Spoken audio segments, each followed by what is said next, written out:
बिस्मिल्लाहिर्रहमानिर्रहीम। अस्सलाम वालेकुम डियर सेकंड ईयर क्लास के स्टूडेंट आज के लेक्चर में हम एक्सरसाइज 3.4 करेंगे मैथमेटिक्स की। जो लास्ट लेक्चर था उसमें हमने एक्सरसाइज 3.4 का क्वेश्चन नंबर 1 का पार्ट 17 तक कर लिया था। तो आज हम जो नेक्स्ट जो पार्ट है क्वेश्चन नंबर 1 के वो अटेम्प्ट करेंगे। स्टूडेंट आपसे गुजारिश की जाती है कि मेरे चैनल को सब्सक्राइब करें, बेल आइकन को क्लिक करें, वीडियो को लाइक करें, शेयर करें, कमेंट्स करें। Thank you very much.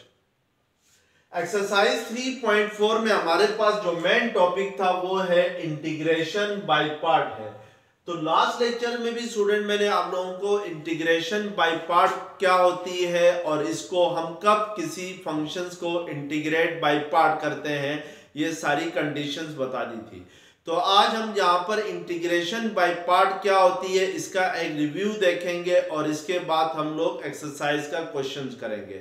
तो सबसे पहले याद रखें स्टूडेंट कि इंटीग्रेशन बाय पार्ट कब करते हैं, जब दो फंक्शन आपस में मल्टीप्लाई हो रहे हो यानी प्रोडक्ट की फॉर्म में हो, तो फिर उनको इंटीग्रेट करने के लिए हम इंटीग्रेशन बाय पार्ट का यूज करते हैं।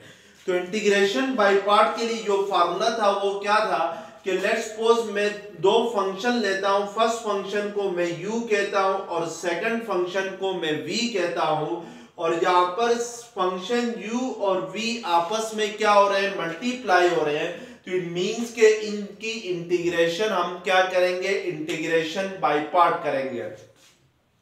इंटीग्रेशन बाय पार्ट कैसे की जाती है कि इंटीग्रेशन बाय पार्ट करने के लिए फर्स्ट स्टेप पे u को एज इट इज रखा जाता है, यानी दोनों में से किसी एक फंक्शंस को एज इट इज रखा जाएगा। तो यहां पर हमने u को एज इट इज रखा है और v को क्या करते हैं, हम लोग इंटीग्रेट करते हैं।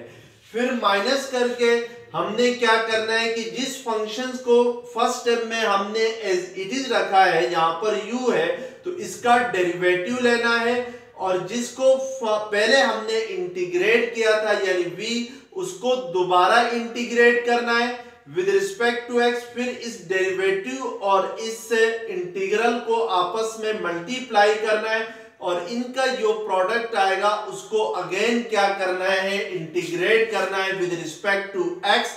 तो this is called integration by part कहलाएगी ये।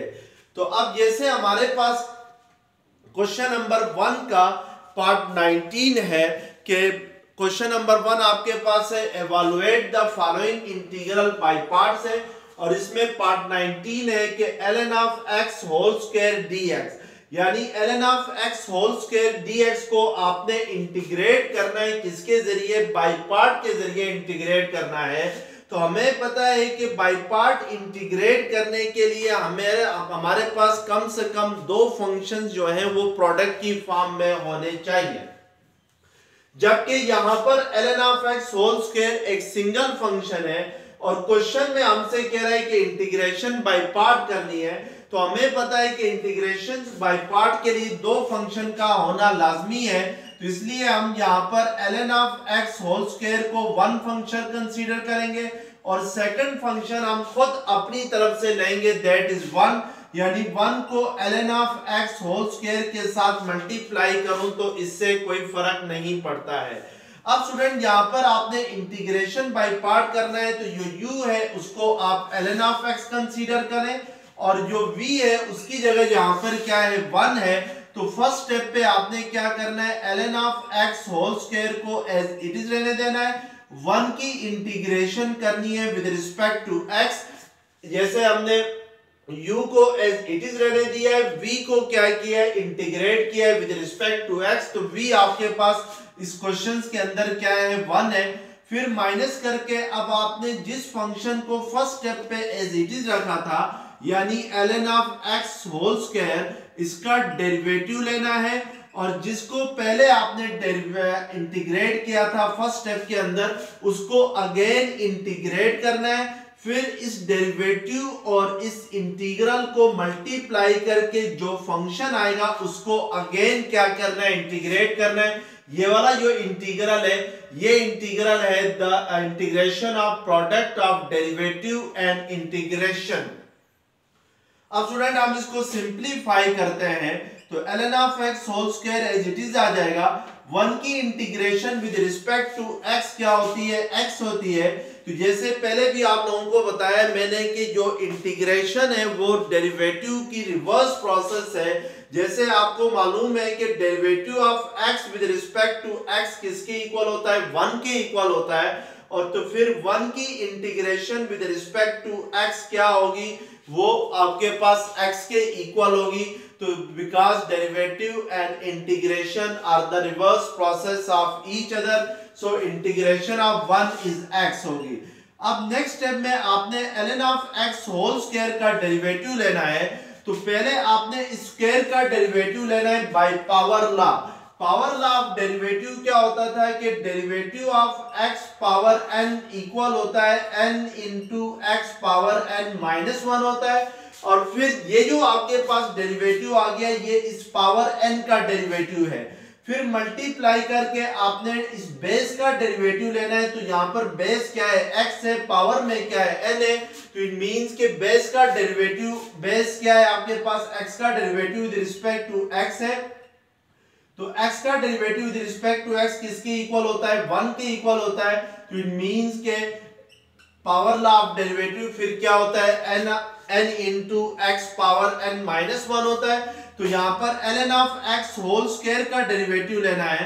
तो पहले इस पावर का डेरिवेटिव लेंगे बाय पावर लॉ। तो ये 2 into ln of x whole power 2 minus 1 होगा। जैसे x की जगह आपके पास यहाँ पे क्या है, ln ऑफ x है।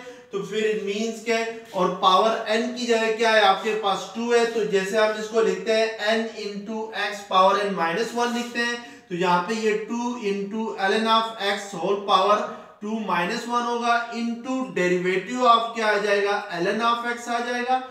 क्योंकि बेस का डेरिवेटिव फिर मल्टीप्लाई करके लेना है। यहाँ पर बेस का डेरिवेटिव x का derivative with respect to x 1 होता है तो इसलिए लिखते नहीं है।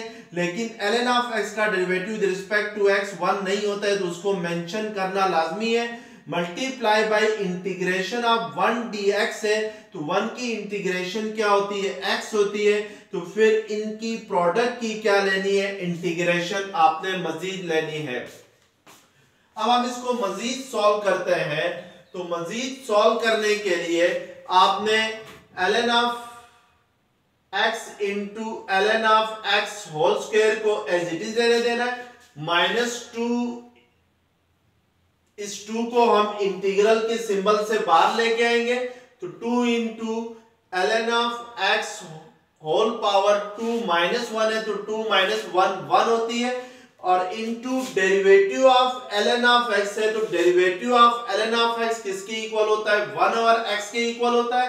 यानी ln ऑफ x का डेरिवेटिव किसके इक्वल होता है, ln ऑफ x का डेरिवेटिव इक्वल होता है 1 ओवर x। तो इसकी जगह हम 1 ओवर x लिखेंगे into x as it is आ जाएगा।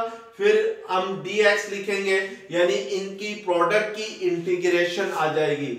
अब x into ln of x whole square as it is आ जाएगा। -2 इंटू ये x और ये x कैंसिल हो जाएंगे। तो आपके पास ln of x into 1 dx रह जाएगा।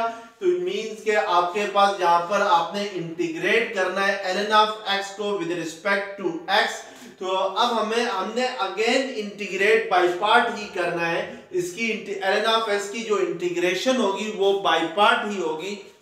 तो उसके लिए बाय पार्ट करने के लिए हमें पता है कि हमारे पास कम से कम कितने फंक्शन होने चाहिए, 2 फंक्शन प्रोडक्ट की फॉर्म में होने चाहिए। तो एक फंक्शन तो ln ऑफ x है, सेकंड फंक्शन को हम क्या कंसीडर करेंगे, 1 कंसीडर करेंगे। अब ln ऑफ x को एज इट इज रहने देंगे। 1 की integration with respect to x क्या होती है, x होती है जैसे कि पहले हमने लिया हुआ है। फिर माइनस करके अब जिस फंक्शन को फर्स्ट स्टेप में हमने एज इट इज रहने दिया था वो जहां पर ln ऑफ x है तो ln ऑफ x का डेरिवेटिव लेना है और 1 को अगेन इंटीग्रेट करना है। तो ये 1 ओवर x इंटू x हो जाएगा। अब आपके पास ये x और ये x कैंसिल हो जाएंगे। तो मजीद सिंप्लीफाई होके ये क्या हो जाएगा, x into ln of x whole square -2 into x ln of x minus यहाँ पे 1 dx रह जाएगा। तो 1 की integration with respect to x क्या होती है, 1 की integration with respect to x ही होती है, और चूंकि ये इनडेफिनेट इंटीग्रल है तो लास्ट में हम क्या लिखेंगे, प्लस सी लिखेंगे, where C is integral constant. यहां पर जो सी है वो क्या है, इंटीग्रल कांस्टेंट। अब हमारे पास पार्ट 20 है, integration of ln of 10x into सीकेंड square x dx है। यहाँ पे भी स्टूडेंट आपके पास दो फंक्शन है, दोनों आपस में मल्टीप्लाई हो रहे हैं। फर्स्ट फंक्शन आपके पास ln ऑफ 10x है तो हम इसको u कंसीडर करते हैं। सेकंड फंक्शन आपके पास सीकेंड स्क्वायर x है तो इसको हम क्या कंसीडर करते हैं, v कंसीडर करते हैं। अब हम इसको इंटीग्रेट बाय पार्ट करेंगे तो हमें पता है कि इंटीग्रेशन बाय पार्ट करते हुए u को एज इट इज रखना है। तो u हमारे पास क्या है, ln ऑफ 10x है, और इंटीग्रेशन आपने लेनी है किसकी, सीकेंड स्क्वायर x dx की लेनी है, यानी v की लेनी है। फिर माइनस करके अब जिस फंक्शन को फर्स्ट स्टेप में आपने एज इट इज रखा था यानी ln ऑफ 10x था, उसको आपने उसका डेरिवेटिव लेना है, और जिसको फर्स्ट स्टेप में इंटीग्रेट किया था उसको अगेन इंटीग्रेट करना है सीकेंड स्क्वायर x dx को। फिर इन दोनों के प्रोडक्ट को क्या करना है, इंटीग्रेट करना है। अब हम सबसे पहले यहां पर देख लेते हैं कि सीकेंड स्क्वायर x की इंटीग्रेशन क्या होगी। तो हमें पता है कि डेरिवेटिव ऑफ 10x जो होता है वो किसके इक्वल होता है, वो इक्वल होता है सीकेंड स्क्वायर ऑफ x के इक्वल होता है। और ये भी बात हमें पता है कि जो डेरिवेटिव और इंटीग्रेशन है वो एक दूसरे के रिवर्स प्रोसेस है। तो इट मींस कि डेरिवेटिव ऑफ 10x अगर सीकेंड स्क्वायर x के इक्वल होता है तो फिर सीकेंड x स्क्वायर की जो इंटीग्रेशन है वो किसके इक्वल होनी चाहिए, वो 10x के इक्वल होनी चाहिए by the definition of integration. अब सीकेंड स्क्वायर x की इंटीग्रेशन फिर क्या होगी, 10x होगी माइनस, अब जहां पर आपने पहले डेरिवेटिव लेना है ln ऑफ 10x का, जबकि आपको मालूम है कि derivative of ln of x किसके इक्वल होता है, 1 ओवर x के इक्वल होता है। तो ये जो डेरिवेटिव है 1 ओवर x, ये ln का डेरिवेटिव है। फिर मल्टीप्लाई करके हम डेरिवेटिव लेते हैं x का विद रिस्पेक्ट टू x, तो x का with respect to x derivative 1 होता है, तो इसलिए हम इसको जस्ट क्या लिखते हैं, 1 ओवर x लिखते हैं। तो बाय यूजिंग दिस फार्मूला अगर derivative of ln of 10x ले लूं तो ये 1 ओवर 10x होगा, ln ऑफ 10x का डेरिवेटिव। फिर मल्टीप्लाई करके हम डेरिवेटिव लेंगे किसका, इस 10x का, तो ये आपके पास derivative of ln of 10x होगा। और सीकेंड स्क्वायर x की इंटीग्रेशन क्या होती है, 10x होती है, और into dx as it is आ जाएगा। अब इसको हमने मजीद सिंप्लीफाई करना है, तो इसको मजीद सिंप्लीफाई करने के लिए डेरिवेटिव ऑफ 10x लेंगे, लेकिन उससे पहले देखिए ये 10x और ये 10x क्या हो जाएंगे, कैंसिल हो जाएंगे। तो आपके पास क्या रह जाएगा, नेक्स्ट टर्म में ln of 10x into 10x minus derivative of 10x किसके इक्वल होता है, सीकेंड स्क्वायर x के इक्वल होता है। ये 10x कैंसिल हो गया, तो इट मींस के इंटीग्रेशन ऑफ सीकेंड स्क्वायर x रह जाएगा। तो अब आपको मालूम है कि जो इंटीग्रेशन ऑफ सीकेंड स्क्वायर x होती है वो किसके इक्वल होती है, वो 10x के इक्वल होती है। तो इधर हम 10x लिखेंगे और लास्ट में क्या लिखेंगे, प्लस c लिखेंगे। Plus c is the integral constant, plus c जो होगा वो जहां पर क्या होगा, इंटीग्रल कांस्टेंट होगा।